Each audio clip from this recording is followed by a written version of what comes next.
Hi, this is Marlene with Miami Ghost Chronicles, and I want to welcome you to another episode of Stories of the Supernatural. Wherever you find us, whether it's a video or podcast on your favorite platform, please like and subscribe to us so that you can get notification of when a new show is released. You can also find us on major social media platforms. If you go to miamighostchronicles.com, you can find links to the videos or MP3 files, which you can download and enjoy without commercial interruptions. If you're into classic horror, ghost, and adventure stories, I narrate Nightshade Diary, and you can find links at nightshadediary.com. If scary stories are your bag, and listening to encounters with cryptids, ghosts, dogmen, and other weird creatures sends a shiver up your spine, then go to supernaturalstorytime.com for links to our weekly podcasts. Noteworthy news about the paranormal world, true crime, conspiracy stories, and anything that is just plain weird can be found at eerie.news or visit the Stranger Than Fiction Stories tab at miamighostchronicles.com. Please subscribe to my newsletter on Substack. Just go to mppellicer.com for a link. I want to thank you for being part of my audience, and I think you are all wonderful. So how's everybody doing? Did you notice how I kind of messed up my intro? It's like I'm hitting the wrong thing. You know, when you're trying to multitask and you do it wrong? That's what I did. But anyway, guys, everything is good over here. We're in high summer here in Florida, and it's hot, man. I'm telling you, it's hot. Every time I'm going to do something outside, it's like I got to think real hard, good and hard about it. Okay, I know I'm a native Floridian, and believe me, I'm used to even humidity worse than what's happening. God, I don't know. It's hot.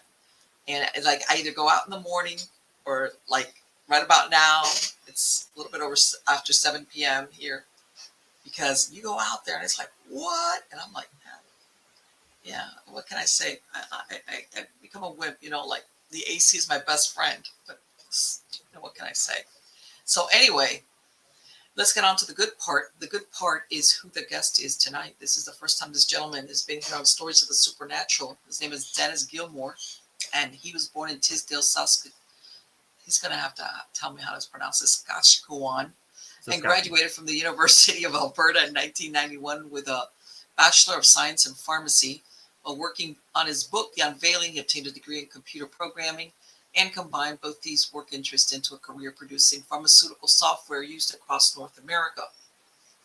Dennis is a Christoevolutionist. His faith is one that seeks to merge science with all of the spiritual concepts common to the God of the Bible. When not writing, Dennis enjoys skiing in the hills of Whistler, reading and pondering the ancient mysteries of life. Who are we? Where did we come from? And what is the meaning of life? Dennis currently lives in Medicine Hat, Alberta, and is working on his next sci-fi novel. Help me welcome him. How are you doing today? Good, thank you. Dennis, let me tell you, when I was looking at your website, I was like, I don't know where to begin with you.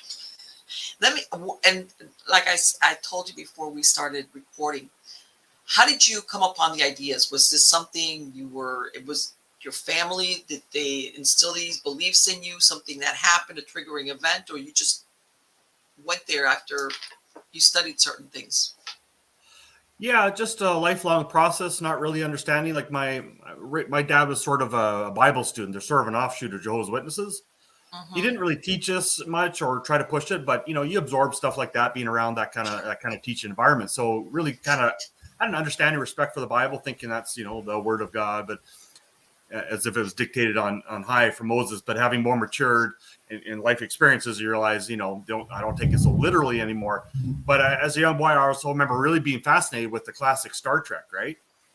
And the idea that God is always there as a highly evolved alien of some sort, or some aliens with some advanced technology, and they just seem to be omnipotent, or like in the Next Generation, Q, the omnipotent Q could snap his fingers and do anything you can imagine God would do. So as a young boy, it really animated my imagination. There was this sort of this internal conflict I understand now between the God of the Bible and what's that all about versus, this idea of evolution. And in Canada, where I live, that idea is quite prevalent as the scientific theory is evolution has disproven God. And it caused that kind of, I've just always been fascinated with that idea. And that's why I wrote a book. When I was in university, I got inspired with the idea to write a book called The Unveiling about highly evolved alien beings openly reveal themselves to mankind. And there's a struggle in the world to trust these aliens. Are they really high evolved aliens come to help us, or are they demons? That's the Christian sort of idea there. So the whole world is in that conflict, and that's what my novel was kind of about. I wrote that back in 1995 wow, or so. Okay, so it's been a while. Long time ago, yeah. A long time to mature and think about it, because it wasn't a big success. I set it aside, came back 7-8 years later, reread it, and saw lots of ways I could improve it and change it. So changed it, improved it. Eventually self-published it. It's available on Amazon, The Unveiling, or you can go to my other domain, theunveilingbook.com, and you can get various links. So, in other words, but I'm going to tell you something. Even though you said you wrote this in '95, and I know that's always been around, recent events point that it's very on the minds of a lot of people nowadays because it's coming out now, yeah. UFO disclosure and all this other stuff that's going on, presently, as a matter of fact. And you're exactly right. People now are like, are they, first of all, is it true? And if it's true, are they friendly? Are they not friendly? Are they going to help us? Are they demons? I've heard of that version also. Right. And as you said, when Darwin came out with evolution, there was a big problem with the religious, hierarchy, because to them, it was like, hey, you're trying to say that God, that thing, the Bible version of the creation of man, there's nothing about evolution there. So I've read that was a problem when he was going ahead with his theory. Yeah. And let me ask you, what do you think about, let me ask you something. What do you think about, and the reason why I say this is for many, many decades, people that have come out and talked about either sighting UFOs or aliens, whatever, they've kind of been poo-pooed, kind of, even by academics, like, one of those kooks. All of a sudden, that's not the thing anymore. All of a sudden, they're like, everybody's interested, as in government figures. And it's like, why now? What happened? Right. And all of a sudden, you've got this interest in it. What do you think the source of that is? Well, there's definitely something there, right? And that's the quintessential problem. Who is there a creator who created us somehow, just like fiat money? They just out of nowhere, bang, and here we are, like omnipotent Q on Star Trek, snap his fingers and create some sentient thinking being. Or did we really slowly evolve over millions and billions of years, as the establishment wants you to believe? I mean, that's how I was indoctrinated in school. Evolution. And then all these sci-fi shows like Star Trek really animate and enforce that in your imagination. So I really did lean that way for a long time. And the first third of my book or so is sort of about that, right? But then the conflict as the world starts to realize, the whole struggle, is there a creator and what's this creator about? And so the book is sort of a fictional tale of my own sort of inward struggle, right? But having set it aside for many decades and thought about it all more, I've come to be more of a simulationist, a simulation theory. I think Trump's evolution theory, right? Mm-hmm. And that's a very common meme today. In a highly complex simulated reality, a video game, for example, where you got avatars and you're manipulating the avatar with your joystick, that obviously requires some sort of intelligence to build that, right? Right. So, and you could alter the memories of your avatar in the game, give it some amnesia. This is sort of how I see humans now. We're here with amnesia, a bit of a consciousness of our higher selves, our higher God selves is transferred into the avatar of our bodies in this simulated reality, right? So to me, if you're going to believe in evolution or simulation, how are you going to combine the two? One has to kind of trump the other. Because if we're just slowly evolving over time, how is that possible? That's the quintessential human dilemma. If you want to believe evolution, it's so mind-boggling complex. DNA code. I used to program computers. Program code can be very complicated, but it's Mickey Mouse compared to DNA code. So there has to be some sort of creator. And whoever created us now, I see, is the same as these UFO beings, these UAPs, they call them. All this is coming out now. Right. Another UAPs, right. Yeah, if there is an open contact, they would have to admit there's some sort of creator that they're trying to understand too, or they are the creator. That was sort of the struggle in my book, right? Which is it? Right, exactly. And as far as I know, and I mean, I haven't, from what I understand, as far as human remains, hominids, they really have never found that so-called missing link, the one that supposedly and as far as into modern man, and even then, I understand that in some cases, there's even been like Piltdown Man. Basically, it was a hoax where they had there's been lots of hoaxes and stuff down the establishment wants us to believe evolution, no God. Right. That, and of course, your regular layperson sees this skull and an academic saying this is the skull of this evolutionary on the way to man. And most people go, oh, okay, you know, nobody knows enough about, you know, what they're seeing to realize that. Well, I think it was the Piltdown Man. It wasn't a baboon. Part of it was a baboon. They had kind of like constructed it together. And that's the thing, that we have these academics that say this is what it is, and everybody's like, okay. And then, you know, like they say, you say something so many times and time goes by, basically becomes the truth. Yeah, propaganda. Goebbels said that. Hitler's Goebbels. Right. You repeat propaganda enough times, it's unprovable, it's subjective, but if you hear it enough times, you just start to believe it, right? Exactly. And that's what it is in Canada, United States. I don't know if the United States too, the educational system pushes evolution, right? And the kids just start to believe it. Of course. It does. There's, you know, regardless, you know, whatever the you know, of course there's the separation of church and state, and, you know, I went to Catholic school for 12 years. So, but even in, and I'm going to think, you know, I was always taught as far as Catholicism, you know, as God the creator, you know, the version of the Bible, you know, even though I'm not going to say they never said evolution doesn't exist. How's that? Right.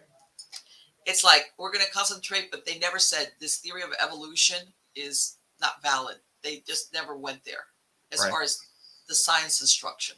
Right. And yes, but absolutely, like in public schools, as far as the curriculum, yes, part of the science is evolution, not only for man, but for all, you know, animals, dinosaurs, they died, you know, mammals, you know, to what we got right now. Yes, absolutely.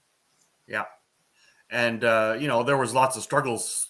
You know, I've investigated and come across some, you know, it wasn't accepted right away. Evolution, of course, there was controversies, and the powers that be or shouldn't be, maybe this global elite and stuff that I've investigated and found out about, the cabal and all these names, the deep state, all these mysterious terms.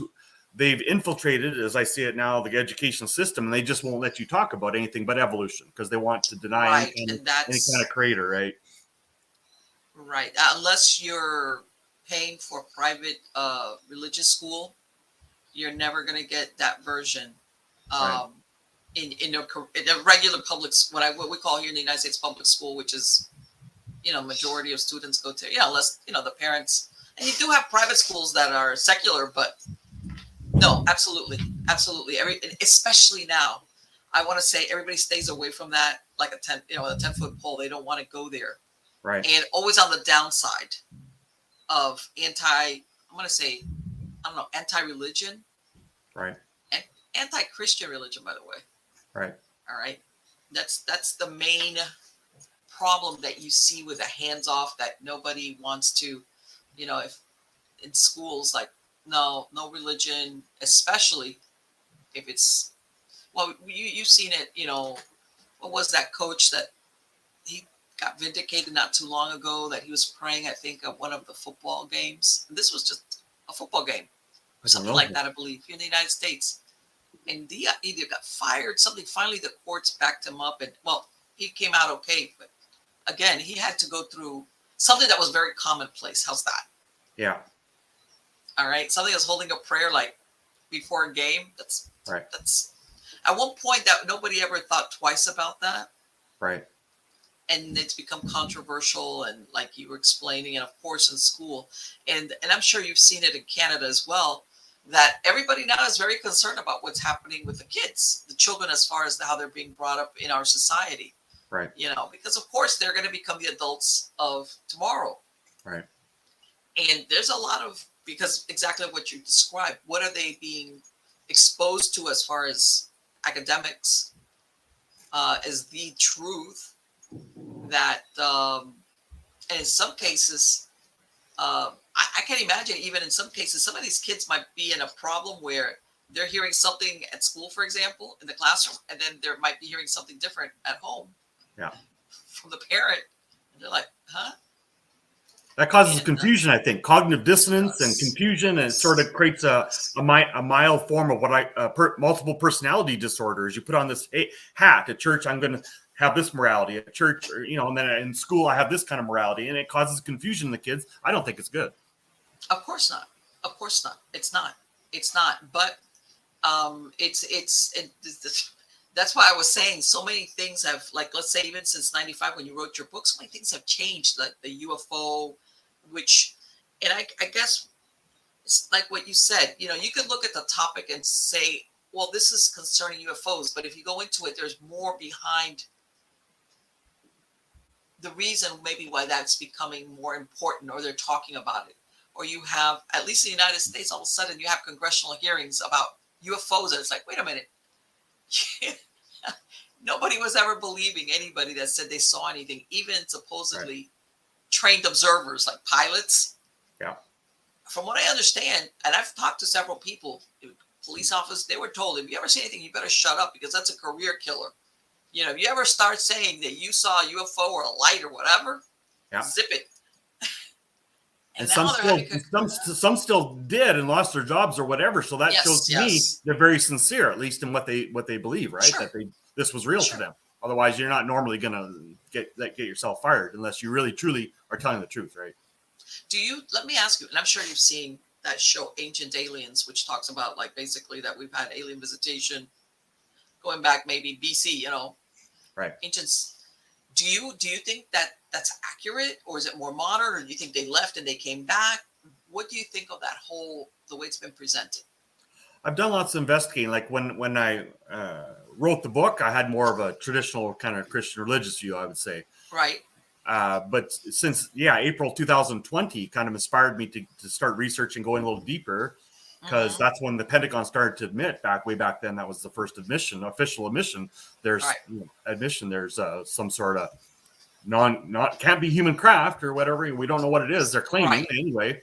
And then there was, I did research on Lou Elizondo apparently back in 2017, quit because some committee some organization he was running the government wasn't being forthcoming. So he quit and he starts talking about these can't be human craft because they have capabilities that human craft just can't do.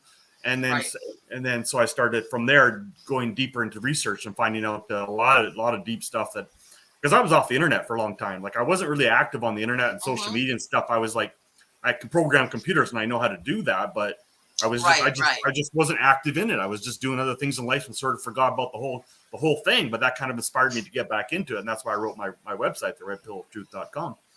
Well, redpillaftruth.com. You can put the in front of it, theredpillaftruth.com. I own both domains that go to the same place. So they end up in the same place. Well, and see that's the thing. That's why I'm saying, and maybe it's, call me a cynic, but to me it's like, it's almost like everybody's going, I wonder if the government is ever going to come out and fess up whatever it is that they found. Right. And all of a sudden, after so many decades of no, misinformation, they want to have hearings.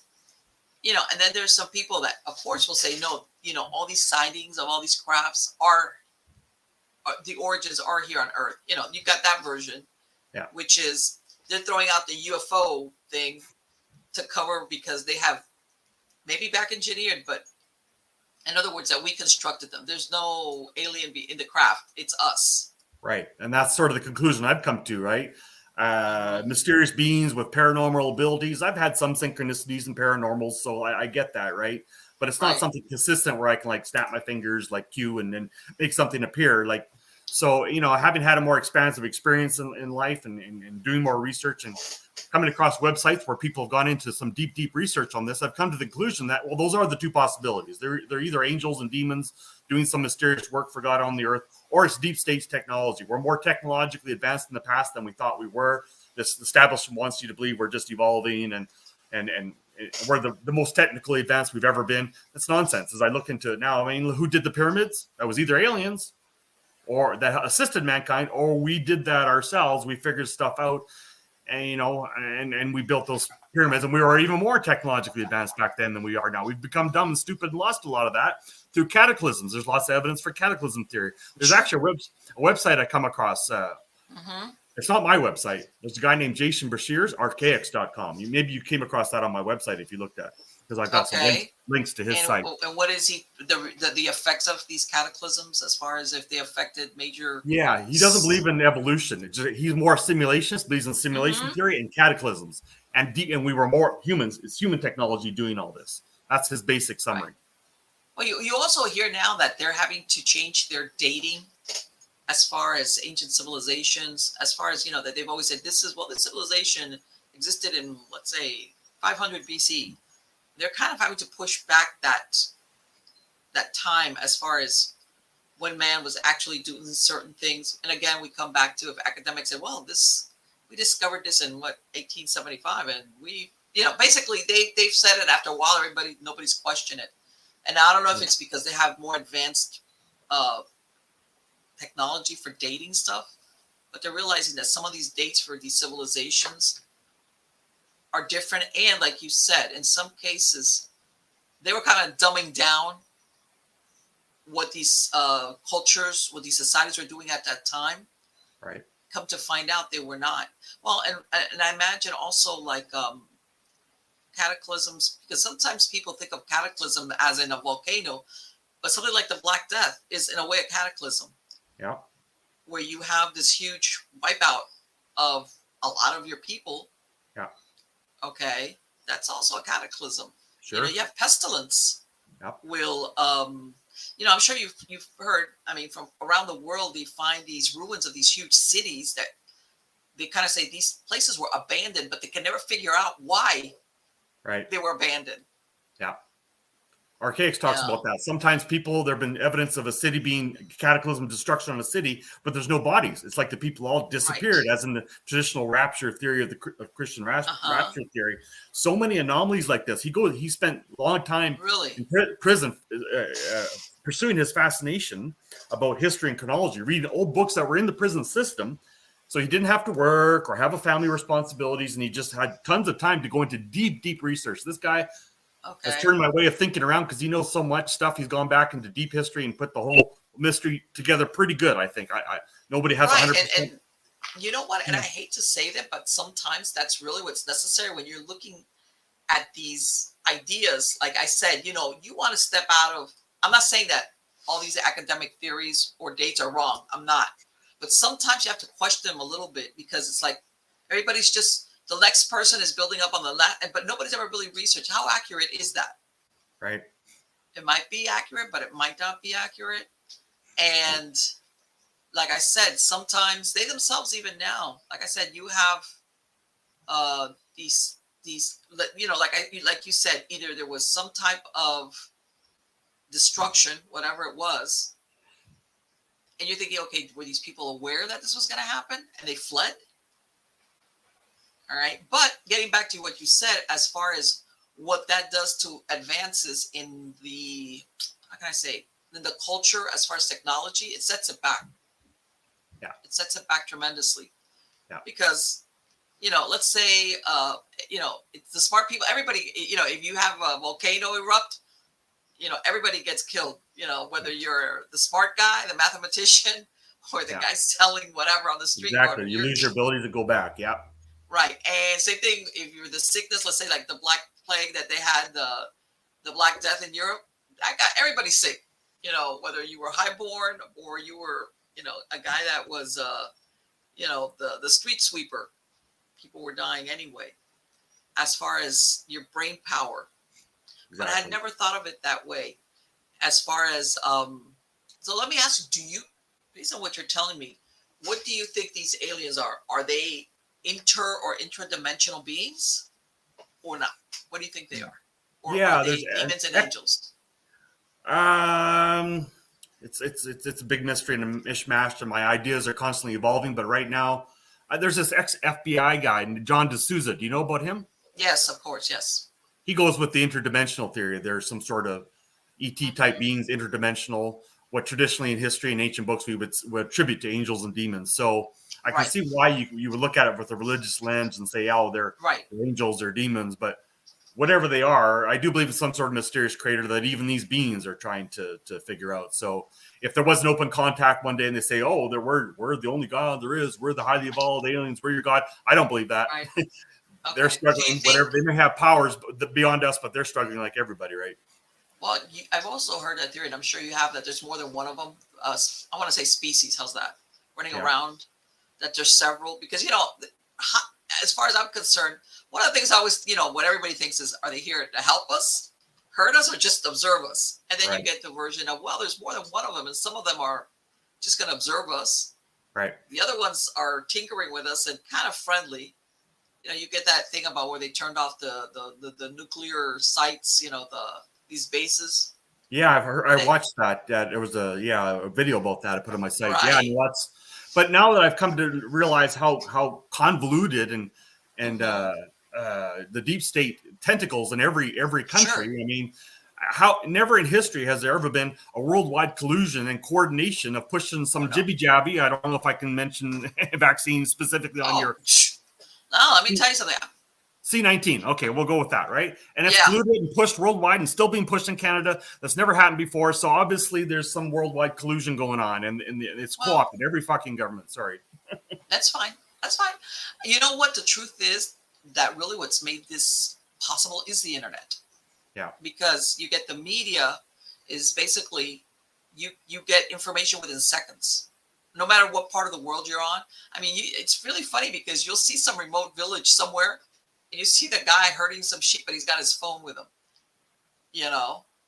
So, exactly. And I think that what you're talking about as far as being able to affect the worldview of humanity, I want to say humanity, like cross borders, because of this. To begin with, you know what I'm talking about. Yeah. As far as shaping beliefs, expectations, fears, and like you said, behind the scenes, before it was like, hey, this country had this belief system and that country, and it was much more difficult to coordinate. Yeah. How can I say an agenda? How's that? Yeah. for a specific outcome down the road. Yeah. So, these UAPs have been reported in all the countries of the world, Russia, likewise, I think they're coordinating some grand psyop to eventually openly disclose something like Dr. Stephen Greer. You probably heard of him, right? His press conference he had recently this month where they talked openly and the whistleblowers talking about, there's some sort of beings here with advanced technology and we've reverse engineered it. The establishment wants us to believe that, right? Stephen Greer, he's all about ETs are all positive, love and light. There's no bad aliens. That's all deep state technology. That's all the bad governments trying to make you think the aliens are bad. I'm open-minded. I think that's a little naive. I mean, if we've got good and bad people, higher advanced beings can be good and bad. Angels and demons, that all concept, right? Greer, even though Greer is a big wig, it seems a little naive to me. What do you think? Well, okay. Part of me, how's this? It's really nice because us humans like to have that thing of these aliens are here and are going to save us from ourselves. Right. They're more advanced than us and they're going to step in before we blow ourselves up or go into a nuclear war. That's very nice. It's a very nice warm fuzzy. And I wish, but at the same time, it's like, do I really want to gamble on that? All right. Or, and I'm sure you've seen or heard of that old Twilight Zone, that episode, which was the aliens come to visit and they say to serve mankind. And then at the end, the serve mankind was literally to serve mankind as a dish versus everybody was interpreting it. That's funny, as in to serve the mankind, to help them. And at the end, at the very end, how the Twilight Zone was always kind of like, it was kind of a downer. Right. One of them, he's leaving on the ship. He's thinking, I'm going off with the aliens because they're here to serve mankind. And somebody said, no, they mean to serve mankind. Actually serve you up, eat you. Yeah, like in your mouth. There was a movie, Visitors, was about that too, right? The visitors came to Earth and they're trying to make human food. Their food. And we're such, and it's one of those things where you want to believe one thing, but then you're thinking, man, I can't go 100%. But then you see the flip side is like, do I really want to make war with? There's truth in movies. There's truth in movies, right? There's truth drops there if you open your mind to see it. And this is the thing I see it. If you, let's go with whether they've been around for 100, 1,000 years, whatever. It's like, I don't know. Sometimes I have these feelings like, what's taking them so long to either help us or not help us, or like you said, Star Trek, the Prime Directive. Right. Prime Directive was that the superior technology was not going to interfere or affect a lesser advanced society. Basically, they were supposed to stay in the background. Right. I don't think would they doing that with us, but I don't think so. And then of course you get the ones that are saying, they've tweaked us genetically. Lots of And theories like that, the Anunnaki or the genetic even if we weren't engineering. created by them, they've kind of like tweaked our genetics for whatever reason. Right. That's the prevalent theory. Yeah. The Anunnaki, whoever they were, tweaked monkey genes and sort of propelled mankind forward. And yeah, I've heard lots of theories. It's confusing. Right. It's like, and then you're thinking, I want to say personally, the way I feel is like, I want to keep an open mind, but at the same time, I don't want to. I've become very suspicious. Right. In other words, I don't want to go wholeheartedly because I'm afraid of being led down the primrose path, whatever it might be. Right. Because you're right now, I hate to say it. I think most people nowadays are very suspicious of the powers that be, whatever it may be, the governments, the media. It's like, man, I wish I could just, once upon a time where you believed in everything and anything, because they wouldn't do anything bad towards the rest of us. Like the I used to believe that. Not anymore. Not since C-19. And I think a lot of people are like, oh my God, it's like there's so much that's been shoved in our faces that now you can't stick your head in the sand. I'm sure there's people, but majority of people are like, no, I can't. And it makes people very hesitant or more questioning about buying into stuff wholeheartedly. Like I say, well, once upon a time, there was Walter Cronkite who read the news, and whatever he said, it was like, hey, Walter Cronkite said it. Now those days are gone. Yeah, trust is gone. Trust is gone. And I think that's where a lot of people find themselves. Is this UFO disclosure going to be used against us to scare us? Hey, the aliens are coming and they're going to get us, so we need to do XYZ,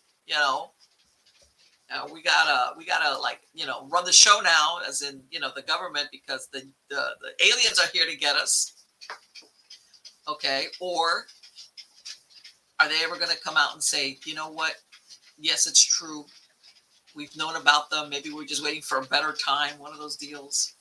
And we've back engineered stuff. I don't know. And then I'm thinking, if it comes to technology, I doubt very much any government is going to truly say all that if they have back engineered any type of technology, they're ever going to say to what extent what they have. Yeah. And then you get into the spiritual side. Okay. What is, if these aliens, are they interdimensional? Are they, let's put the demon word on it, because, the good ones, the bad ones. Right. In other words, instead of, usually you would have angels, demons over here, extraterrestrials on this side. And then you hear some theories where basically it's really the same thing depending on. Right. Different frame of reference and way of, in the ancients, we would have called them angels and demons. Now we call them ETs. But I try to keep things simple at a high abstract level. I try to say, can I get agreement on whatever the complex issue is at a high abstract level? What's the real issue?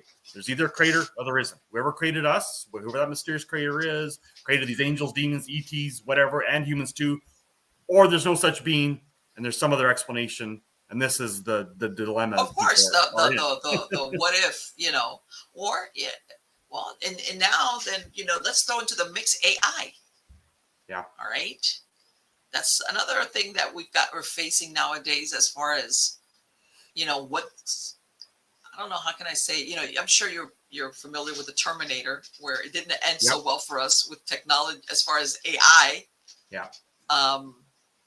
Because it becomes sentient. Right. How can I say it? All these things, they always start out the reason why these things are introduced is to help us, but then it gets away from us and it ends up hurting us. As I've done a lot of research in the last 3 years now, as you know, AI. Okay, I used to program computers, so I know the technology as it is right now. Computers don't think. They may seem really smart. My chess program may seem to be really outthinking me. It's just a complex computer program. Computers just do exactly what you program them. They can do. They're complex, and they every step you can take is programmed by a human being. They don't think at all. Okay. Right. So now this AI, it may be some new technology. I'd have to examine the code, but my mind is only human. I'm small. I don't think humans have the capacity to create consciousness. or some sort of AI or some sort of computer that can get out of control and become sentient. That's imagination. That's the Terminator movie, which conditions our imagination to think so.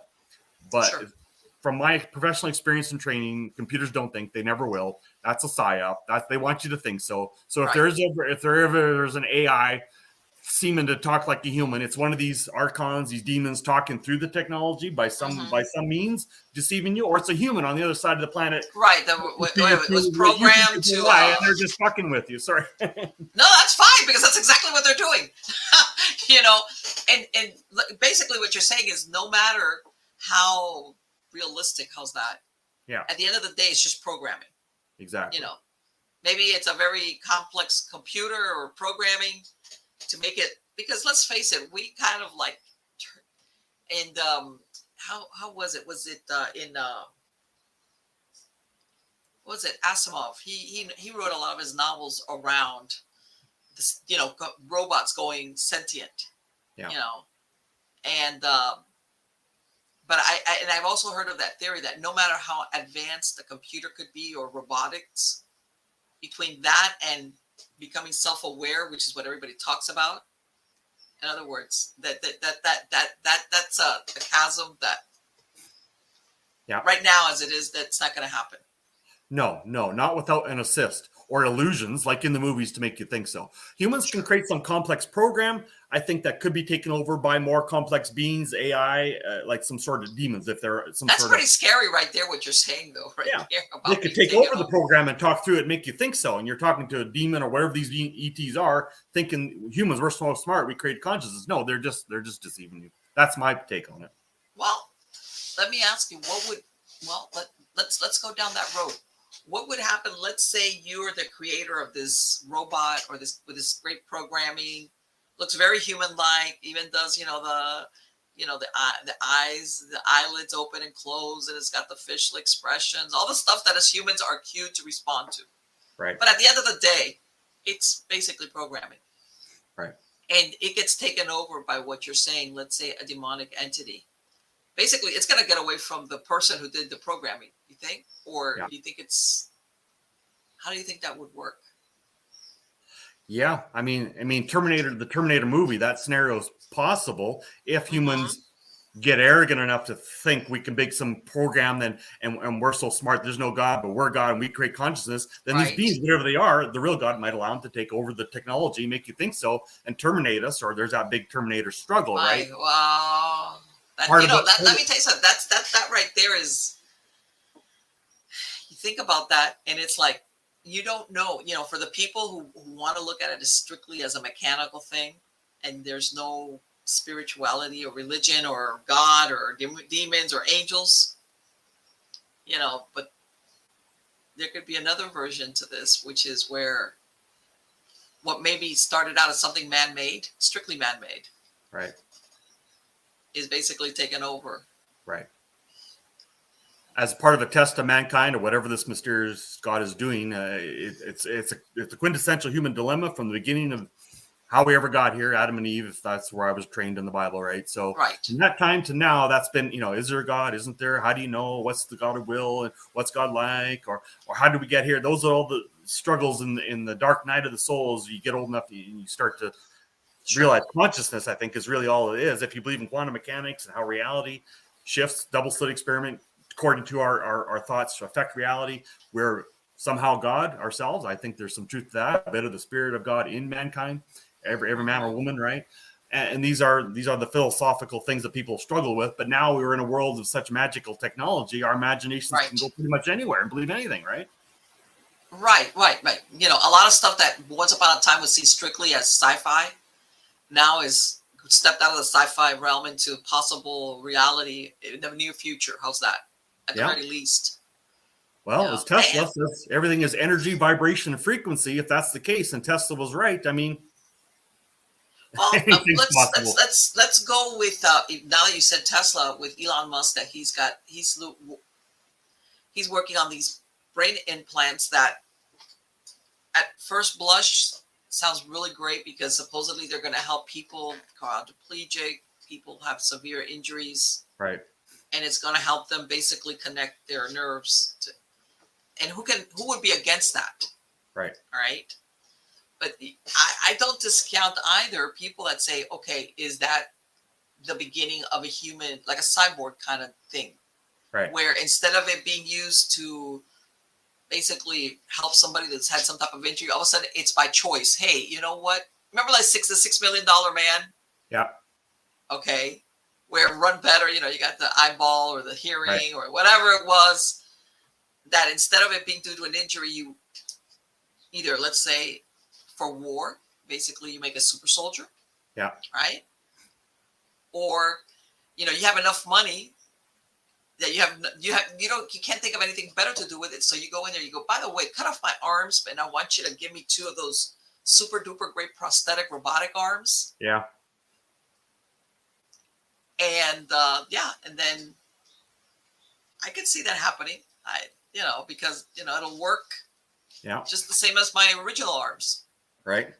Once they put that link in my brain.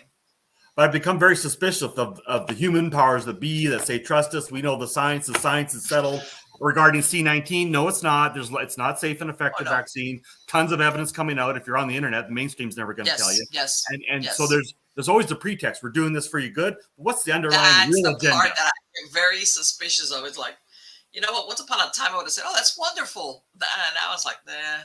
You really want to help me? Sure. All right. Like over the side of a cliff, maybe. Exactly. Yeah. So what we're doing intentionally with the C-19, so Musk and all these super rich and powerful people, right. I'm not going to trust. You have to trust them that they've really figured out the science, and this neural link you're going to put in your head is going to help you, but it's also going to be releasing toxins to slowly kill you. And they know, I'm convinced C-19, that's what they're doing. So I'm not going to trust them. I'm just going to put that thing in my brain. As a matter of fact, I was today. I was watching something that was talking about different, how can I say it? Not different versions of the C-19 vaccine, but in other words, that they doctored some that let's say they were going to send to certain places where you could take it and nothing would happen to you. Okay. They would send another batch somewhere else and people would be like, okay, not bad. But then they could send another batch to a certain place that people were like, from the C-19, and I was, I had once upon a time, I thought of that, and I was like, man, can they control that? In other words, what the theory of what they're proposing is that they were targeting certain countries or certain areas for sending the version that was going to decimate the people that took it, with very bad reaction as far as the body, that all these health problems would come up, and basically the person would end up dead. Yeah. And I thought, man, that's horrible to think that they could target populations that way. It's a horrible thought. Yeah. And that opens again the Pandora's box to people realizing that, boy, that this thing of like love for humanity is like, not the more they, the people that beat their chest and say we love humanity is like, I gotta be careful with you. Yeah, that kind of deal. And do you think then that whatever's playing out, among us humans, if there's any extraterrestrials, if there really are any extraterrestrials, are they just going to stand by and see what we do? I was like, oh, I hope they figure this out. Or do you think that they're ever going to step in and help us out? Really help us out? That's the quintessential question. In my sci-fi book, the aliens did openly show, and they had grandiose powers and explanations for what they're doing, but they turn out to be not so nice because I'm making a fictional story to dramatize these things. It's plausible. Plausible. I still believe there's some sort of mysterious creator, and there's issues being worked on Earth that we can only partly understand and theorize about. There's good guys, good ETs, angels, bad ETs, demons, right? Greer says they're all sugar and spice and everything nice. But Dr. Stephen Greer also insists we went to the moon, and I've done enough investigation on that to be very suspicious of that one. So this guy doesn't really seem to. I'm going to tell you, I was one of those people. I'm going to admit it. Of course, we went to the moon. To me, I was like, oh, we went, sure. And then after a while, like you said, you start thinking about it. And I've heard, when something when the seed is planted, Yeah. then all of a sudden it starts to germinate. And I hear, you know what? You heard about this race to the moon, and we want to be to the moon, and all this NASA and all this, rah, rah, rah. And we go to the moon, and then we stopped. And then you think, oh, why did we do that? You really think about that. If we went on and we actually went there and we stepped on there, and you could have said, okay, now are they going to build a base there, or whatever? I don't know. Why would they stop? And I myself couldn't understand that. It was like, that doesn't make sense. They spent so much money on see what's going on with C-19, right? If you can establish something that's true now with the C-19, it's a psyop. It's not true. Why would you think going to the moon was not? It could be a psyop too. That's not true too. I mean, it's not logical, right? Right. Well, to me, it was like, how can I say it? When it comes out, you're not saying, okay, this is beyond the realm of possibility. No, it's like, okay, you see all the televised and yes, and everything, and then but later on, I've heard of what you're talking about, which is like that wasn't even real to begin with. Our first landing there. Yeah. And why do you think that, or why do you think we never went at all? Not at the beginning, or besides for a version that we didn't really go as early as we did because we were doing that space race kind of deal with Russia and the Cold War. That later on we went, but you think that we didn't get there at all? Period. I don't think so anymore. No, I remember even as a kid watching the lander take off from the moon, and it went up, and this lander, whatever the ship, whatever, I don't know, the Saturn V or whatever they call it, but it shimmied, and even as a kid, I'm thinking it's shimmying. That's pretty crappy science, special effects. But I'm just a kid. But now thinking back on it, yeah, go with your childhood innocence. Right. Crappy special effects, right? But now as an adult, having investigated deeper, it's just a psyop, right? Why are they doing this? It's a great psyop going on for hundreds, thousands of years, however long you think you've been there. Hey, Jin, come here a minute. Hold on. I have one of my dogs that he's decided that he's going to, and all my audience knows about my dogs. I have a very squeaky toy, and one of them just gets caught up with it. Jin, of all things, see, like I Dream of Jeannie and the Astronaut. Jin, their little dog. Come here, Jin. Leave that alone. Go ahead. Okay. Yeah, it's like, but anyway, keep saying that. Yeah. So why do you think that they faked it? How's that? Why do you think they did that? They're instructed. The powers that shouldn't be, there's human powers that shouldn't be, who are in communication with the spiritual interdimensional powers that also shouldn't be. And which one are you going to listen to? This world's pretty much ruled by the dark ones, the dark interdimensionals, ETs, demons, whatever you want to call it. And they periodically somehow with technology or just manifest to their humans, subjects who are running the world for them. And they receive their orders from these evil ones. And then the evil governments collude and do their evil shit. It's all a great psyop to keep you down, keep you in a scarcity mindset, keep you fear of death, everything. Because, God, that's another psyop. God, a loving Heavenly Father is going to torture in little fire forever. Oh, wow. And yet God's a God of love. Caught in the distance there, like back and forth, and just keeps you paralyzed and not able to think. They don't want you thinking. They use you like the Matrix movie. It's my all-time favorite movie, the first one, right? Where Neo discovers that the machines representing these evil beings use humans, their energy, your energy, your fear, and all that. They love that kind of fear energy, and as a battery. Morpheus said they use you like a battery, right? So that's my ultimate. I could be wrong, but this is currently where I'm at. There's spiritual powers that be that control the human powers that be that then keep us all in a matrix of delusion and psyops and cognitive dissonance, mainly fear and wars and suffering and death. It's a death cult running the world, as David Icke would say, to drain your energy, your dark energy. That's their caviar. It's like wonderful sex to them, raping and torturing children and adrenochrome and all that kind of stuff. It's just they love feeding off that. That's the way I see it. And yet these things, there are powers higher than them, the angels and God. Why would a loving God allow this? This is the question that mankind struggles with for thousands of years, right? I've tried to answer on my website. I hope people go there. It's complicated, my theory and way of thinking. You'd have to read it. Mm-hmm. Exactly. Right. And people will always, when you ask that question, and then people say, well, it's, human beings have free choice, as far as to choose one or the other. But then it's like, and I understand what you're saying as far as, but it's not a level playing field either.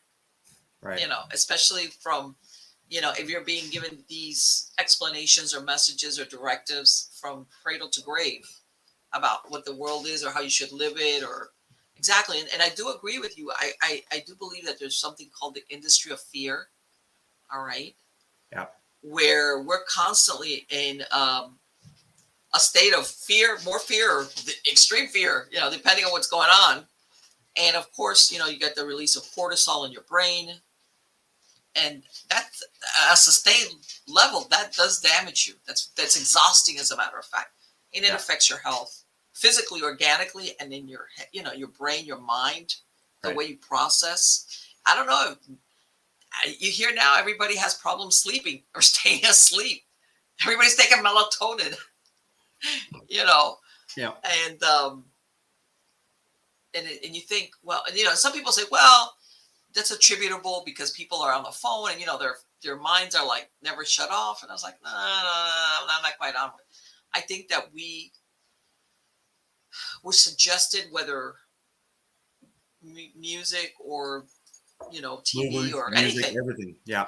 whatever, we're constantly fed this apocalyptic kind of scenario to some degree or other, where we almost like live from one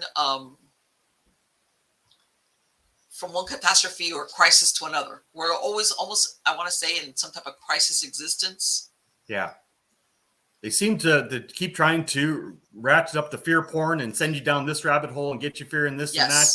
And then you're more susceptible to suggestion, to what to do, and you give away your freedoms for the safety the government's always promised you. 9/11, I don't believe that anymore, too. I was naive. I see that. Oh, no, I know. I was speaking to somebody the other day, and we were talking about, because I was at work. I mean, I remember distinctly what happened. And of course, and I give everybody because I lived it. You got to give yourself a break. At the beginning, everybody thought that it was exactly what was portrayed. Right. You're seeing these pictures. This is like incredible. And I remember everybody was wigged out because it was like, are there going to be more of these things? Are there going to be other terrorist attacks? Right. I remember I made a plan. I had my kids in high school, and I told them, and because what happens was, I told everybody the phone lines went, where they were so jammed, you couldn't call anybody. And I made a plan with them. I said, if something ever happens like this, go to your grandmother's house, which she lived very close to their school. I will hook up with you later. That's as wigged out as people were, myself included. And then of course a lot of things happened. Laws were passed as far as restricting our freedoms. Based on the need to stop any terrorism. And it was like, and it's been downhill from there. And lately I've looked at not lately, it's been a couple of years, that I started looking at these alternative explanations of what happened in 9/11. Yeah. I remember the first time I saw the video, I got a headache. You're like, I don't know, man, this is the truth, but this is, God, that's horrible if this is accurate. But let's face it, at least myself, I'm the kind of person, I'd rather deal with the truth, as ugly as it might be, versus then being fed this line of. And then if you think, well, if this was not accurate, and that's pretty horrible, how many other things or situations have we been brought into, as a country, as a world, as a town, whatever, us thinking that it's something else, and when in reality, it's like you said, you've got somebody or collective somebody in the back pulling the strings. Is like, we're going to do this because this is what we want to have happen, and maybe it might be a 20-year project. How's that? But we're going to start doing it now. What do they say? What's every generation? Is that with 20 or 25 years? Yeah, 20 to 30 years, because however long it takes you to really generate, to raise the next generation to maturity. Right. They say the brain doesn't stop developing to 25, so 20, 25 maybe. Right. So, and I think that a lot of people have a hard time thinking, man, that's pretty like that Dr. Evil, like James Bond, like, I want to conquer the world, that kind of thing. And most people thought of it as just a good theme for a spy novel. And it's turning out it's not. Yeah. It's not. When did you And start to question? When do you mind me asking, when do you start to question the 9/11 narrative? I want to say like maybe 10 years after it happened. 10 years? I saw a video that was, this is after, because everything right fresh after that, even for a few years, people, were wigged out really. They were like, man, if this can happen. And then I can't remember now the name of the video, and they were talking about all these things. And I remember watching it, and I was like, after I finished, I got a headache because I was like, oh my God. I don't want to believe this, but at the same time, you may not want to believe something. But then you're like, well, there's something here that doesn't make sense. And then after that, you start coming up on, and from what I understand, even fresh after the 9/11 explosions, there were people that were engineers and pilots, and people would say, that doesn't look right. But of course, nobody ever publicized that. Right. Because everybody was hyped up and everybody was scared and running around and, see something, say something, that kind of like, Yeah, and there's so many questions. I mean, Building 7 fell and wasn't even hit by a plane, but mainstream media censors that. They don't want to talk about that.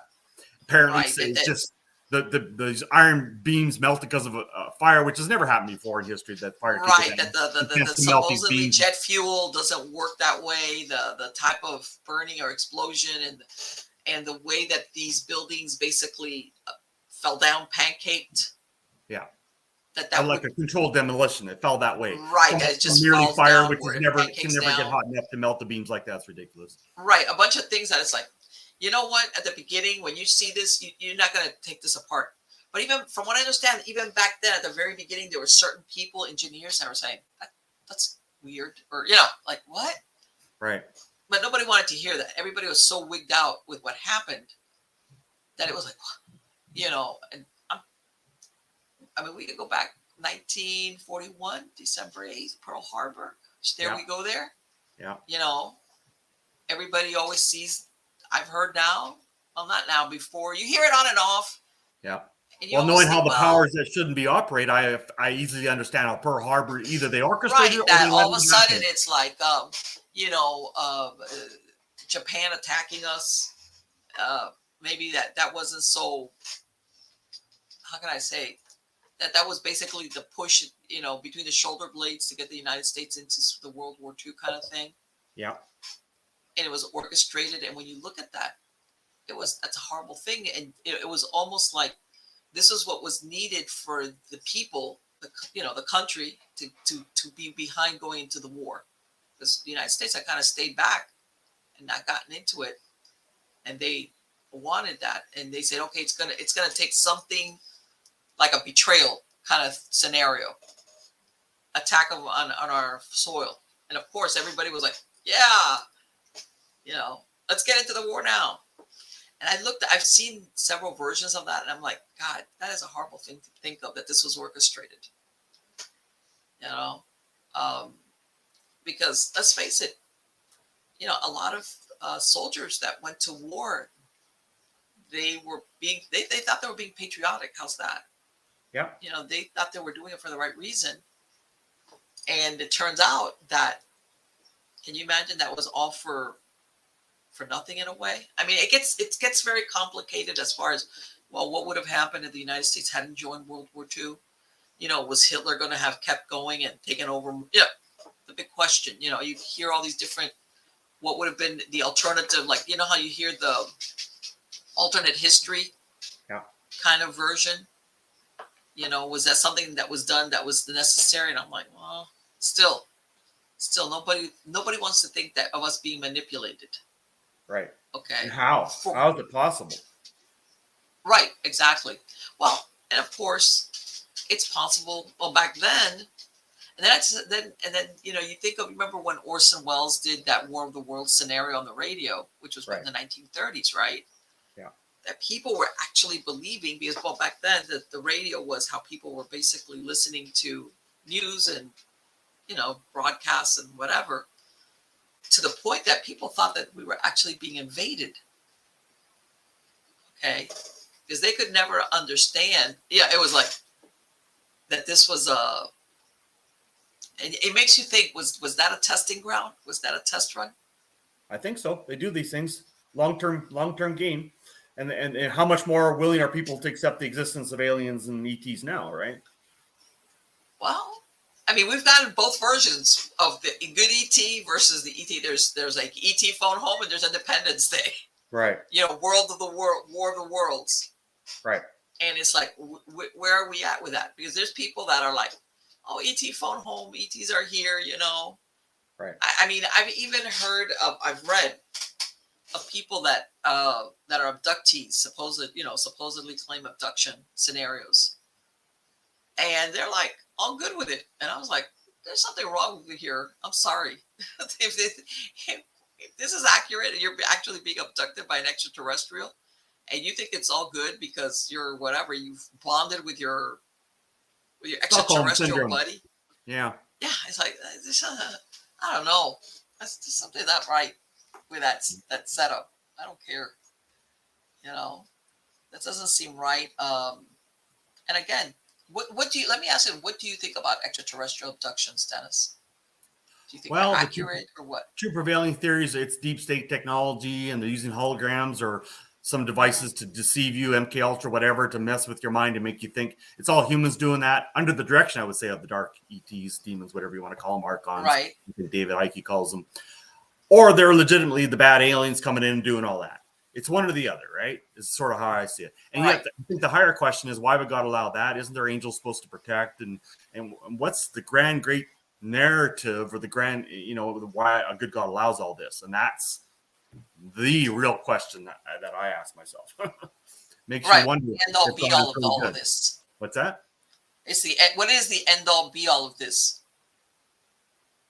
Yeah. Because that's always really the way you look at it. Is it, are we alone in this whole adventure? Like nobody's got our back. How's that? Or does somebody do have our back? But part of it is you have the choices you're allowed to make certain choices, and sometimes they turn out good, sometimes they turn out bad. And again, I think we always circle back to fear of being victimized. But the only reason somebody would fear, either as a person or as a group, to be victimized is that you have something or somebody superior to you that could victimize you. How's that? Yeah. The fear, yeah. Otherwise,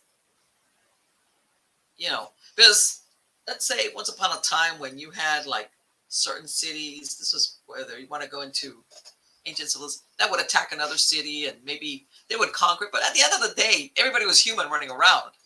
You know what I'm saying? Yeah. Maybe they had greater forces, whatever the case might be. But then was everybody really human? Huh? Was everybody really human running around? I mean, simulation theory. Oh my God, that becomes like a whole. There could be a guy next to you you think is your buddy all your life. He's actually an NPC, a program, an illusion. You're the only real human, or a few people around you going into battle with your buddy, but he's just part of the program. I mean, if it's true now, why wasn't it true back then? What's that? What about the hybrids? Are we going to throw some hybrids in the mix? Yeah, hybrids, yeah. Well, humans have done that. Dolly, they've cloned Dolly. Yeah. Dolly the sheep. What I mean by a hybrid is, because you hear some of these people, these abduction stories, where basically they're saying, hey, they're farming, not just genetic material as in cloning, they're actually harvesting like eggs and sperm. In other words, like they're trying to do their own hybrid baby human ET version of whatever, which, that's one of the things that you also think, well, supposedly there's reasons some things are not genetically, you can't make them work, Right. That's why certain animals can't mate with other animals, because it's not going to work. But they can do various experiments. If they don't come on right. top, if they can clone Dolly the sheep, they know enough. They could mix humans with animals and create some sort of chimera. They can do it with food, GMO food, right? They can mix. Yeah. I've eaten fruits that are a mixture of an orange and an apple. So yeah, they're going with that now. Yes, exactly. The island of Dr. Moreau. Yeah, exactly. Island of Dr. Moreau. Maybe that's another truth drop in there, right? He created. Maybe these beings are like these angels, demons. They somehow modified animals to become sentient, and they're trying. In the island of Dr. Moreau, they turned on their creator, And there's that whole story about the demons turning on God, and there's some sort of great mystery there. That if you go with the story, remember the way he controlled these animal humans was the law, right? Okay, and they had the law, and then basically he had instituted all these laws, and that's how they all believed it, and they kind of did what he wanted. Well, he had a machine too. He could push a button and cause them pain and suffering too. Right, but he tried to manipulate them also with the law thing, the following the rules kind of deal. Right. And as a matter of fact, I was, but they always thought of him as being superior, has that the father, that kind of like omnipotent kind of thing. Right. But I mean, you know what? There's a million rabbit holes we could jump down on this, Dennis. And that's the thing is like, I think a lot of people now is like, I don't want to deceive myself, but I don't want to overlook the truth either, because now anything is possible. Yeah. Hurts the brain. Well, it is. And, most people, it's like, I think at this point, I think people are just like, I'm what is it? I'm sick and tired of being sick and tired and fearful. Yeah. I think a lot of humanity now is like, oh man, come on. Let's leave this for like when there is a real major catastrophe, not like everyday living. Yeah.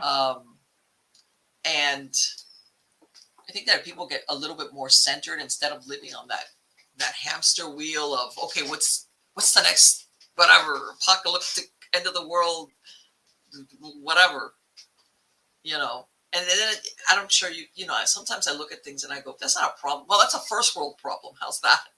That's not an existential problem. Like, my good shoes got ruined, that kind of deal.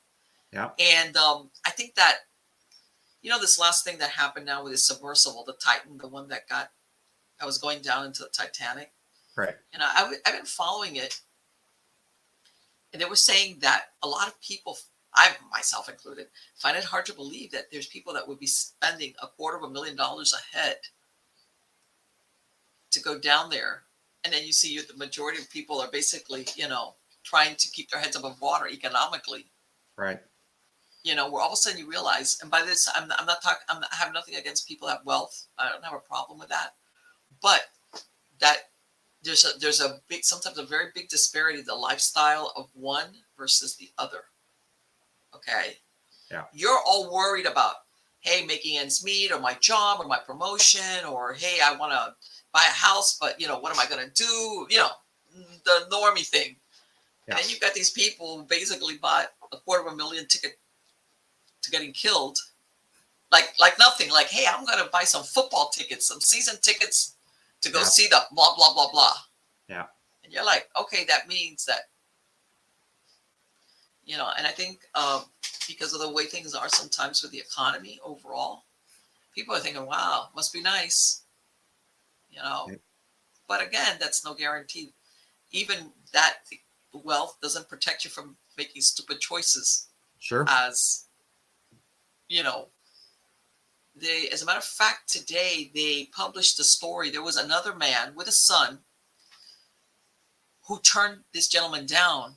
The Stockton guy, the one that was running the basically the trip. The guy had even discounted it, $150,000 only per head. But this gentleman apparently did his research and realized that some of the windows or portholes or something really had not been tested for the depth that they were going to. Okay. Basically turned him down, said, nah, him and his son. And then the other Pakistani father and son were the ones that went in there and then of course that happened. And again, great wealth doesn't protect you from bad choices, really. Right. Bad choices. So what do you think is going to be coming up now? Let's say in the next couple of years, what do you anticipate is going to be the next move from the powers that be? Yeah, that's a rabbit hole. Nobody can predict the future exactly. I think they're doing lots of misdirection and distraction, and they're coming out. It was like C-19. They needed a distraction. Now suddenly that's when the Pentagon starts debating about UFOs, and then they flip to this, and then the war in Ukraine, and blah blah blah, and it's just all the lies and the psyops. I mean, I've investigated enough in Ukraine war to know that's not at all what it appears to be either, right? It's just distraction. No, you could. That's my point. That all of a sudden everything is global and big, and it's. Do you think when we talk about these powers that be, when we talk about these secret societies that have been around for a long time, or the mystery schools, do you think they're the same thing, or are we talking so totally separate as far as who's in charge now or running the show behind the scenes? Yeah, seems to be there's. Do you think it's the same people all along? The same people, yeah. I mean, Archaix goes into a lot of deep theory about that. Archaix.com. Mm-hmm. ARCH or ARCHAIX.com. He goes into all kind of simulation theory. There's AIX, artificial intelligence X, which is equated to the devil, the demiurge, so the archons, and he goes into all that simulation theory, and he goes into deep history and showing how every 138 years there's a cataclysm, and it's too perfect in history. So the timing. He's deduced from the ancient records, separating the fact from the fiction, all these different ancient records he takes stuff from to show you it's too perfect. Right.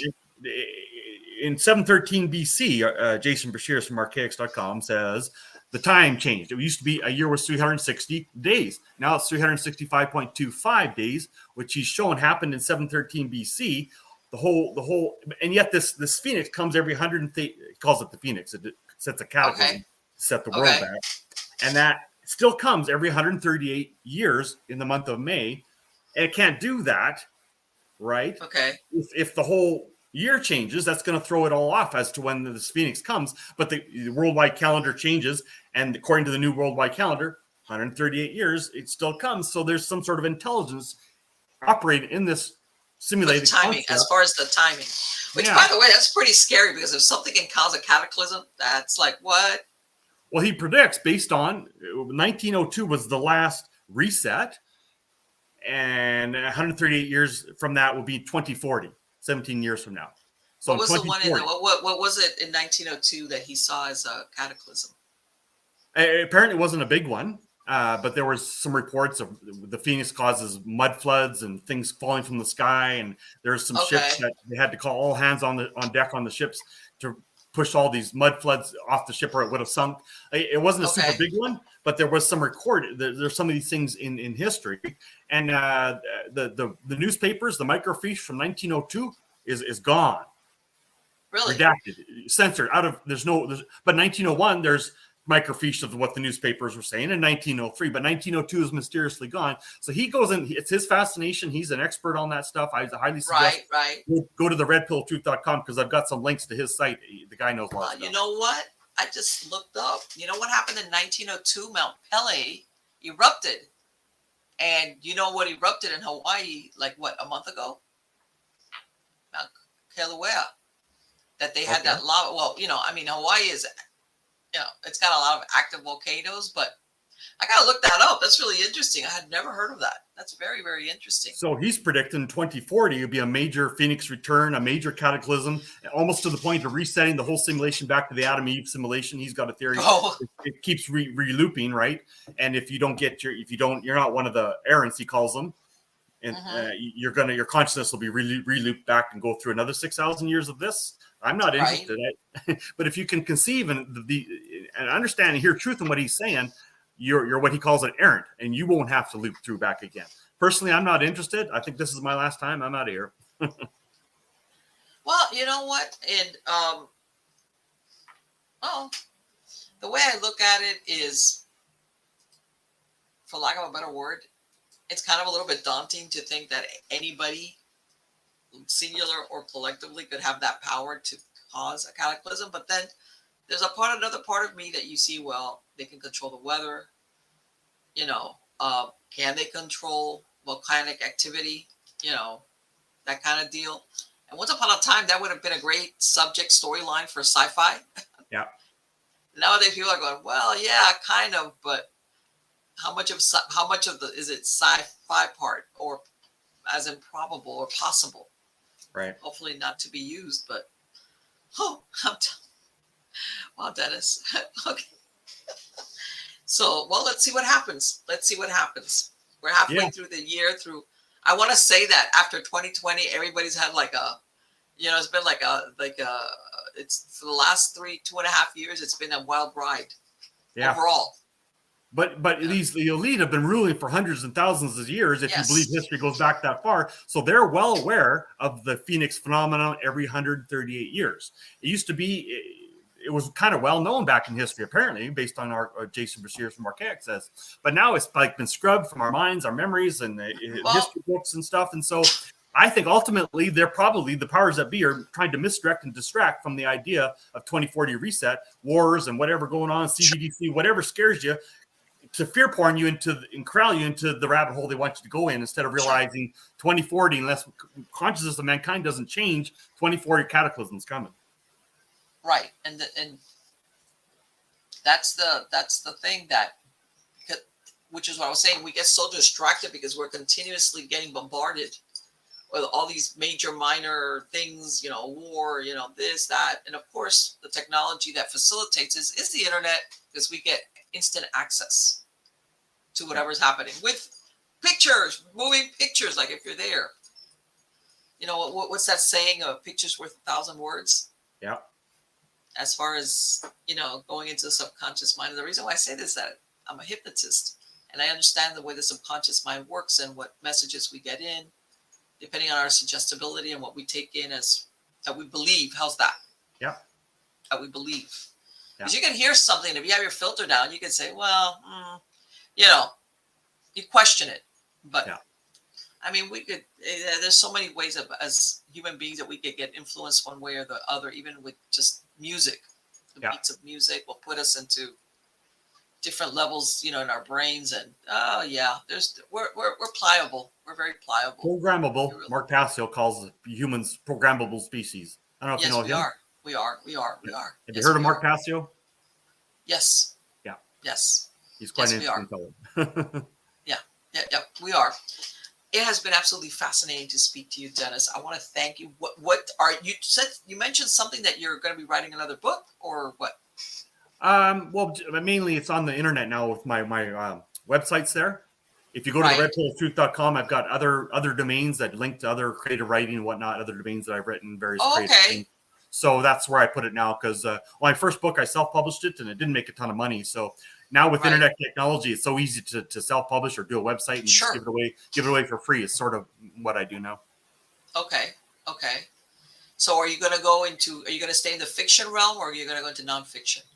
Well, my sites, I've got a bit of both fiction and nonfiction, as I've done investigating. I put a lot of videos on there from other people, trying to put sort of my grand theory together of what I think about it all, right? But I got a question for you. The internet, right? In Canada here, there's so much censorship going on with Bill C-11 and C-36 and social medias, and they might get to the point where they're censoring domains, and you can't even have my domains anymore. So is that a concern? I wouldn't. I think that's definitely very possible. I believe that at some point that's very possible.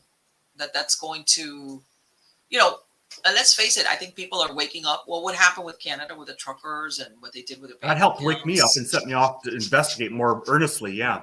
Yes, and I think a lot of people are going, "Huh? They can do that? They did it. They did." To some people, it was like easier. How much easier if they get CBDCs, which are pushing now, to turn your money off with the click of a button, right? Right, exactly. And I think to a lot of people, it was like, it's really convenient to be able to go and, pay with your debit card or whatever, because basically that's the way everything works. And then we never go down the what's obvious is that they can control this. They can switch this off. Because basically you do not have any money in hand like before once upon a time. This is only as good as, if you log in and, there was a movie that came out maybe 15 years ago, Enemy of the State, with Gene Hackman and was it, Smith, that basically Gene Hackman plays kind of like the guy that things, the deep state's after him. I think I saw it. Vaguely remember something about something. And Will Smith plays this guy. And basically all of a sudden he has this, and you're looking at the story and it's great, but he gets this all his money disappears. His credit cards don't work. And he's like, what? And, when you looked at it, it was like, oh, that's a great movie. And everybody's like, man, that was pretty accurate. Edward Snowden type stuff, yeah. Right. And now a lot of people are realizing the credit cards, as far as the money, even your vehicles, as far as, being able to shut them off. I mean, I know a lot of people are saying, oh my God, that's so over the top. But it's like, I'm sorry. Once upon a time, I would have thought that's a great novel right there, a great movie. But nowadays it's like, well, you know what? It's a pretty awful truth to contemplate, but that's a possibility. Most definitely. I could see that. That would be the end all be all. You can't go here, you can't go there. That money that you have, it's only as good as we let you have access to it. Well, China, they've got the social credit system tied to their CBDC, which always comes. CBDC always comes with social credit to manipulate, control everything you can think, say, or do. Say anything about the government, like the truckers, they just click and you're done. I mean, yeah. Right. Scary. And I remember people were like, or what happened, I don't know if you remember that people that had given them, that giving them money, that given donations, they were going to take them away and not give it to them, and they were going to keep it. All of a sudden it became, and everybody was like, wake up, folks. Once they can control this. So a lot of people had, like, what they call it, a coming to Jesus moment with that. Right. But I think it's more distraction. I mean, CBDCs, there's always dangers. Keep alert to the danger. But wherever mainstream or whatever the chatter is, you got to fear this, you got to fear that. Usually that's not the case, right? They're distracting you. A decoy, a distraction from the ultimate 2040 reset. I think Jason's onto something on archaics.com. I got to follow up on that. Again, thank you so much, Dennis. It has been wonderful to speak to you, and I want to wish you the best of luck. Can I ask you one question? Of course. So, in regards to the CBDCs, and there is some danger there. Do you believe like Bitcoin, these kind of things, decentralized currencies like that are an option to pursue? You know what? Part of me, how can I say this? The theory of Bitcoin is very alluring. I understand it. I get it. But let's face it, when you don't have anything in hand, and I'm going to give you an example. I was born and raised in Miami in South Florida. We always had the threat of hurricanes, and I had lived some very difficult ones. No electricity. Nothing worked. Okay. If you didn't have cash in hand, you couldn't get gasoline. You couldn't do anything. All right. So my problem, I think, also with Bitcoin and stuff like that is that the methods of transacting with it could also be manipulated. How's that? Or stopped. Right. Or, Well, some countries have adopted it. El Salvador has adopted it as an official currency, Bitcoin. Right. Exactly. But we don't live in El Salvador. But the idea is any country can do it is the idea. I mean, United States. Of course, any country could do it. Any country could do it. But the thing is, again, how's this? I hate to say it, but it's almost like I'd be surprised that the government would back it, because if they did, that means that they would be able to control it, because I don't think they would back it if they couldn't control it. How's that? Right. And that's why I kind of, think sometimes I should go move to El Salvador and get the fuck out of Canada. You look at, now, let me tell you something with that guy, with that new great prison he's got for those, that gang prison, that 40,000.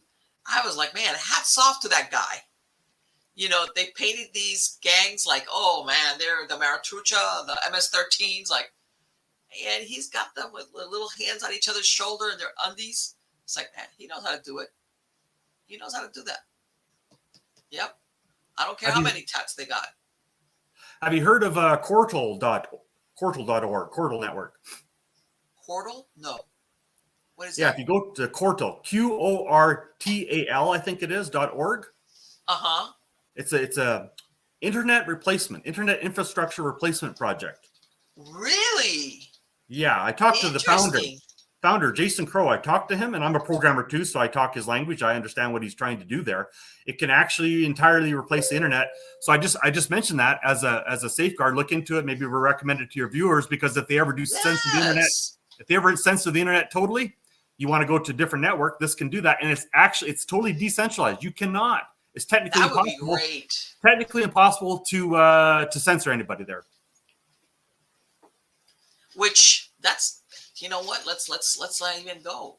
Like you were saying about, if they can control your domains, what URLs that you use. Let's face it. If you click on it, it's not, that it won't take you to the site. If we say, nah, that site is not good. We said it can't, and nobody can go there. That's the problem. This current client server model, they just the government just orders GoDaddy. That's a common centralized server. Right. That we don't like that domain. That's misinformation, disinformation. Click of a button, you're shut down. But on Cortel Network, it's all decentralized. Your own individual computer has what you need, the program and the files. And once it's downloaded, it cannot be censored. Actually, it's technically, they've engineered it such that it's impossible to censor, even if the government orders them. Basically, from what I understand, some of these problems have come in because of the servers and who has control of the servers. And, let's face it, that's why, a lot of people, when I say a lot of people, whether they're whatever, they're it's like when the internet became active, nobody really ever thought that they were going to do this. Yeah. But let's face it, everything is information. Like I said, that now everybody can access the information instantaneously. Yeah. It's a double-sided sword for the powers that be. Yeah. It's great for manipulation, but at the same time, you're allowing your populations to be exposed to alternative ideas. And I think that's where the problem comes in. Which stretches your imagination, wakes people up. You start thinking, connect the dots. Yeah. You hear about EMPs, electromagnetic pulse, where let's say everything goes up. And then part of me is thinking, well, yeah, that could happen, sure. But then I'm thinking, part of me thinks they would be out because that's it. The way of them communicating with you and pushing through their ideas is gone also. Right. All right. If you have no access to electricity, of course, the internet, whatever, that's it. And plus, if they're doing any type of monitoring, that's gone too. Yeah. And you know what people do when there's no internet? People go outside and talk to each other. Right. And the reason why I know this is because I lived through hurricanes, which is a much smaller scale of what that is.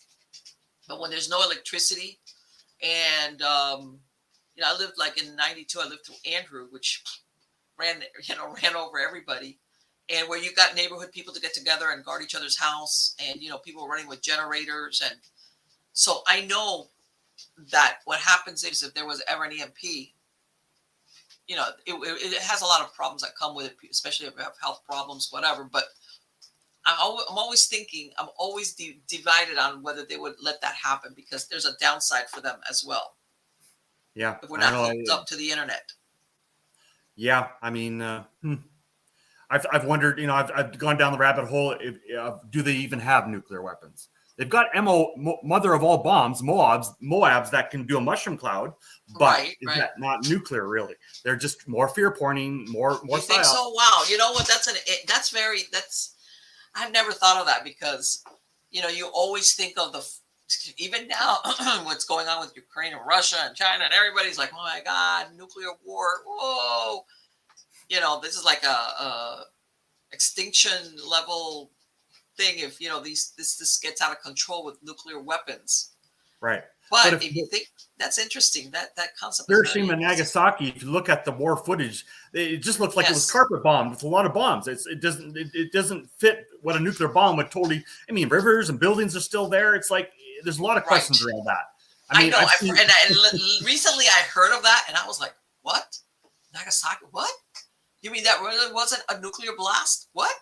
It was just a Moab. I think it was a Moab. It gave a mushroom cloud, so we have that evidence. And when they looked at the mushroom cloud, but it didn't do what they say a nuclear bomb would just totally decimate. There wouldn't be buildings standing, rivers still there, and all this kind of stuff. Yes.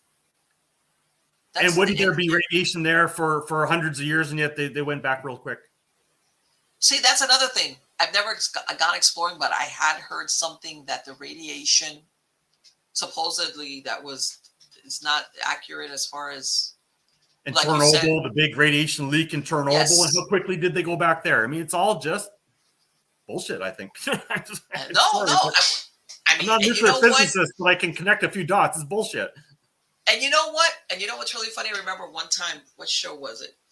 It was this guy. It's one of those fishing shows. God, and I watched it. He was one of these guys that was going to fish all over the world. And I remember one of the Marlene. I can't remember his name. Anyway, he's a interesting guy. He was one of the times to fish in one of these rivers or streams by Chernobyl, you know. And part of his thing was, let's see what he could catch, and that they were going to tag it and also take a clipping just to see if in the tissue of the fish there was any sign of, you know, not radiation, but some type of genetic mutation due to the radiation. And, you know, you think of it and you go, well, why not? But then you could see the manipulation, because basically that's reinforcing that original idea of the meltdown in Chernobyl and X, Y, and Z. And, you know, by the way, which back in the 70s, they had a lot of sci-fi movies built around all these genetic mutation of animals because of nuclear contamination of some type. Yeah. Or chemical. Let me tell you something. That's a lot to portray. Let me tell you, it's like I want to become an aesthetic and go live in the mountain or something. Yeah, yes. Back to nature. I you know, there's something to that, right? Technology can be a wonderful tool and aid as long as you don't let it get out of control and you maintain community and connection with nature and stuff. Like you say, the hurricane would, you know, if they shut down the whole internet, people would start communicating on local level. Yeah. Getting to know your neighbor, and that's not what they want. They want you stuck on your computer. Well, that's why I'm saying that sometimes I think of that, because I hear of, there was an EMP attack, and I'm thinking, yeah, it would make life a lot more difficult. But at the same time, people would be forced to like go out there and talk and coordinate, and what are we going to do? And hey, you know what? Because I saw this in neighborhoods where the electricity was going to be gone for a while, and back then, you know, people were pulling out generators, and they had basically groups inside, especially like some of the developments, or basically they were guarding so that they wouldn't come and vandalize or loot any of what they had left. Yeah. And people coordinated because they had no choice. And this was back in 92, you know, but I could see that happening all over again, as far as if people, you can't, you know, there's no internet, no phone, nothing. So, yeah. That would force people to get to know each other and work together at a community level, which would transform society ultimately for the good. So, yeah, I don't see them ever shutting the internet off entirely, because within a month or so, people will be off their addiction of social media and say, you know, that was nonsense. I don't want to do that anymore. And that's not good for them, the controllers. I remember when I grew up, I knew all the families on the block on both sides. I knew. We didn't know them intimately, you knew, oh, so-and-so, they lived in the corner over there, but in the other family, it's there. You know, everybody knew who lived, and you talked, and yeah, I don't think that happens that often, unfortunately, anymore. Yeah, so if they ever do start overly censoring the internet, I can see them doing that. They keep your the addiction going, right? But Cordal Network, put up another plug for them. I gotta look that up, because the internet for free. Let me tell you something. I have heard of that, and I think that a lot of people would be looking at that, because, like I said, a lot of people overall have been saying, man, this could be shut off. Somebody could say, push a button and go, no more of that for you anymore. Sorry. But why? You know. No. Well, yeah. I mean, I've got my domains at GoDaddy, and right. I was using up too much space at one point, and they just clicked the button and all my domains were shut down. So that's just an example. I was with GoDaddy for many years, and I jumped ship. Ship because I can't remember what, and I said, no more of you. I had them for like over 10 years. I said, nah. And I went elsewhere. And the truth was, a lot of times you stay because it's familiar. You know, You're familiar with the thing. It's a hassle to port over to somewhere new, but yeah, they're all the same. Once I ported a couple of domains, I was like, okay, this is not complicated. You know, because I know how to do the DNS. I know how to manage the forwarding if I need to, whatever it is to my website. But yeah, and once I did it, was like, all right, enough of you. But any internet service provider has the same client server model. They're centrally controlled. Exactly. They can do the same thing. GoDaddy can do. Any of them can do the same. Government says shut them down. Click, you're done. Just like your CBDC. Now this is the thing. Let me ask you something. If your domain provider is out of the U.S. though, or let's say or Canada in this case, not even in North America, They're not subject to the same. Yeah, that's the only freedom you have if you can go get your new ISP outside the country, and that's unless they. Yeah, I'm not saying it can't happen. By the way, no. I know that might not be the solution at all. I know that, but yes, I mean, in the meantime, until it seems these governments have always colluded together, sort of the way I see it now, and C-19 proved that. So whatever disobedient country may be out there, they'll eventually get to you. Most of them are already working together, right? So I don't quite trust that. Yes. Coral network is still the ultimate solution, I think, where they simply technically can't censor it, right? Right, and let's face it, sometimes if you're a smaller country and you're receiving money from whether it's the United States or any country, and all they have to say is basically, hey, you know what? Those millions or billions of dollars that we've sent over there or whatever, no more of that if you don't do what we say. Yeah. And guess what? That's the way it works. That's the way the cookie crumbles. Yeah. You know, especially some of these poor countries, which they're trying to build up their infrastructure and, you know, all the stuff that you need to like basically get your country up and going, you know, industry, whatever, have your population have something to work at, you know, have build roads, things like that. If somebody's funding that, all they have to threaten is saying, we're not going to give you that money anymore. And, you know, you toe the line. You go and you do what they're asking you to do. And that's unfortunate, but well, the money is the biggest control mechanism, right? I mean, in Canada, a lot of people lost their jobs who wouldn't take the C-19, but most complied, right? So money they used to manipulate, right? Yes, and well, but it's taken, let's face it, in some cases it's been reversed because it's been taken to court. But let's face it, who could go 2 years without working? You know, in other words, to be reinstated, you know, and given back pay or whatever the case might be. Yeah, most people couldn't, you know, monetarily, they couldn't hold that financially. That can't be without getting a paycheck for that length of time. It's not feasible. Yeah. So yeah, it really put a lot of people in a bad situation. As I've investigated these things, it really seems like a credible threat to me. They're trying to bring in a worldwide Soviet Union. Do you believe that is in fact what they're trying to do? Yeah. You know what? Sometimes, how can I say? Part of me thinks that yes. And then I think sometimes they might run into a problem. You know, that saying, "All chiefs, no Indians." Like sometimes some of these, everybody wants to be at the front of the line, and you might have, how can I say it? Whether you want to call it narcissism or psychopaths or whatever, they want to be the one. How's that? Yeah. They want the one, even though up to that point, maybe they got a group all trying to do the same thing but if they're all thinking the same thing. Right. Yeah, I want to be the one left standing. So somewhere along the line, I'm going to get rid of these guys. Yeah. But it's got to be, you know, I still ultimately think they're trying to misdirect and distract from the 2040 reset archaics.com talks about, right? Because I don't think, I mean, if they do another jibby jabby of a different type, you think it's going to work? A lot of people are going to just absolutely refuse. Wouldn't you think? Or no? No, I think a lot of people now, even people that before, they're like, hell no, I'm not. No. So they'll come up with something else. I think they let go of that one. And it'll be something else, right? Well, my fear is the UFO extraterrestrial. Yeah. You know, John D'Souza says they're going to start, the UFOs are going to get aggressive and start shooting down airlines to get the fear pour going on that. The aliens are evil. That'll work, by the way. That will work. That'll get everyone distracted talking about aliens. Yeah, bad aliens. And let's face it, if something can bring down an airline, it doesn't have to really be alien sourced. It could be, like I said, something man-made that flies a gazillion miles an hour and zips and has some type of weapon on it that everybody's like, absolutely, that came from another planet or another whatever.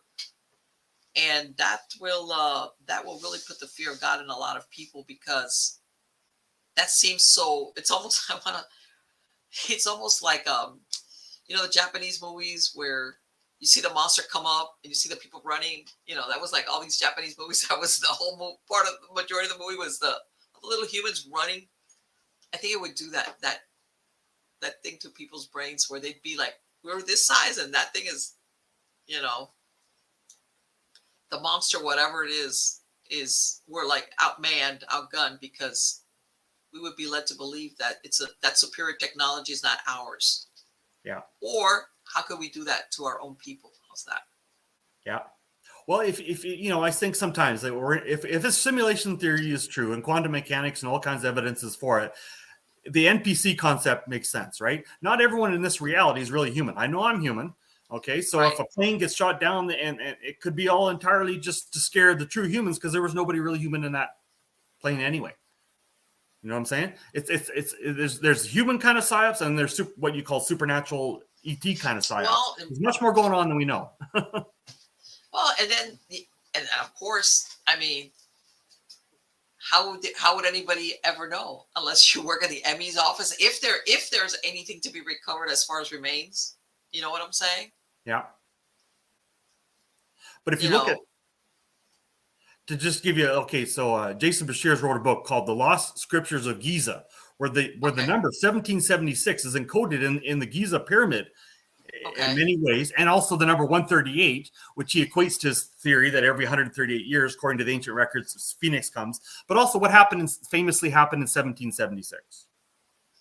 Well, as far as the United States is concerned, it's the 4th of July, Independence Day in the United States. Right. The American Revolution in 1776 was Exactly. encoded in the Great Period thousands of years before it happened. How can you make such an accurate prediction like that unless history and reality is much more simulated than we commonly understand, right?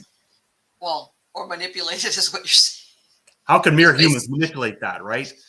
But if the vast majority of people, so-called people in this reality, aren't even people, and same as reality, it can be manipulated to such a precise degree that whatever's coming in 2040, if Jason's right, whoever is human in this reality better get their consciousness up to a high level and start thinking, or that's what probably happen. You know what? It could also be, I'm sure you've seen that movie. It's kind of like become like a iconic pop thing. Or the one with Rowdy Piper, or whatever. Okay, They Live. I'm sorry. And there's a part towards the end where of course he's seeing them for what they really are, and he goes up, and you've got the humans that are basically know what's going on, and they're like, I'd rather be with them on this side than be used by them. In other words, they were aware that the aliens were there, that they were basically looked like humans, but they weren't, and they were helping them because they wanted to be on that side of it. Is like, I'd rather be with them, serving them, versus being manipulated by them. You remember, and that's also a possibility that you have humans that are like, they're totally human, but they at that point they're like every man for himself. Well, I know I'm human, and I was much like an NPC years ago, but in the last few, C-19 helped to wake me up, and I'm much more awake and alert, conscious human being, right?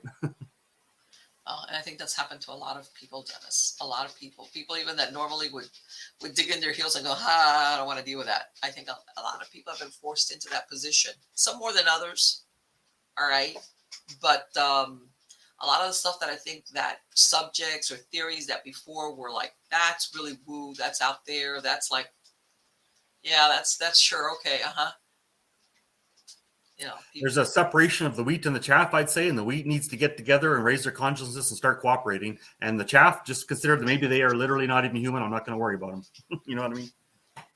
You know what? That could drive a lot of paranoia. Let me tell you right there. That thing about, are you human? Like really, like that kind of deal. That's, let me tell you something. That's a hard thing to wrap your head around. Believe me. It is. I mean, I've watched a lot of videos from Jason Bashir's on archaics.com, and he goes into a lot of this stuff, and it is kind of makes the brain hurt, but it does stretch your imagination, your ability to think. What's Ike saying? That all the royal family, they're really lizards or reptilians. Well, if they're not human, I mean, they could change their simulated construct to look whatever, right? Exactly. I know as human, I can't do that unless I had some sort of holographic technology, whatever. Then maybe I could, but I'm just human. Right, exactly. Yeah, it's the original thing. Again, Dennis, take care. It has been absolutely wonderful to talk to you. Good luck.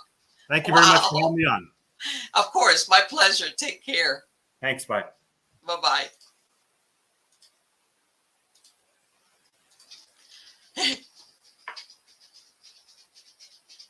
you know what? A lot of people will listen to some of the stuff and go, oh, alrighty then. Which,